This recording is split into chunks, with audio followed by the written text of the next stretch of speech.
ચંચુપાતમાં હવે જુઓ મહત્વના સમાચાર। ગિરીશ પંડ્યાના આગમનથી જ મોતનો સિલસિલો યથાવત ચાલુ છે। અત્યારે પણ એક દલિત યુવકનું મોત થયાનું જાણવા મળે છે, જે શંકાસ્પદ છે, એના વાલીઓ કહે છે। એક રાજકોટથી અહીં કેવી રીતે આવ્યો એ પણ એક તપાસનો વિષય।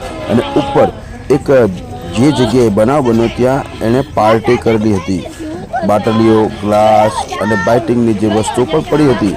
જુઓ શું કહે છે એના મૃતકના સગાઓ અને એની હકીકત। ભરતભાઈ, એટલે શું અત્યારે તમે ટોળું બની બેઠા હતા, પોલીસે શું કીધું? હા કે ભાઈ ઉપરથી ગ્લાસ ને મળેલા છે, અમે કીધેલું કે ભાઈ આ તપાસ સાચી થવી જોઈએ અને આ ડાઉટફુલ કેસ છે। તેમને એમ કીધું કે ભાઈ ગ્લાસ ને મળ્યા છે અને અમે પૂરી તપાસ કરશું અને 2 ડૉક્ટર મારફતે અમે પેનલ મારફત પીએમ કરાવશું। એમ નહીં, એટલે બાટલી શેની હતી દારૂની બોટલ અને બીજું કે 4 ગ્લાસ હા અને ઘડિયાળ તૂટેલી પડેલી। તૂટેલી ઘડિયાળ પડી હતી, તો ઝપાઝપી થઈ એવું બને ને। નામ મુકુંદ, એટલે શું આ શું થાય તમારે? મારો હગ્ગો ભાઈ। નાનો? હા, એટલે કેમ કેવી રીતે થયું છે એનું કે ખ્યાલ તમને?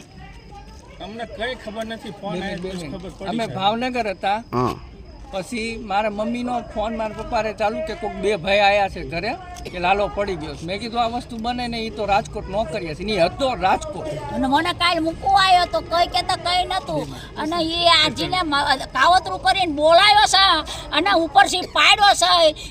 એને તમે પકડો ત્યાં સુધી અમારો છોકરો અમારે ન જ હોય। હવે મેં ફોન કર્યો પછી ઈમનામાં કોઈક 8:30 ની આજુબાજુ કોઈ બીજાએ ઉપાડ્યો કે ભાઈ ઉપરથી આ જણ પડ્યો છે। મેં કીધું આ મારા ભાઈનો ફોન છે, એ તો રાજકોટથી, કે રાજકોટ હોય કે એમને નથી ખબર, પણ અત્યારે આ ફોન આ ભાઈનો છે, અહીંયા પડ્યો છે ઉપરથી બીજા માળેથી।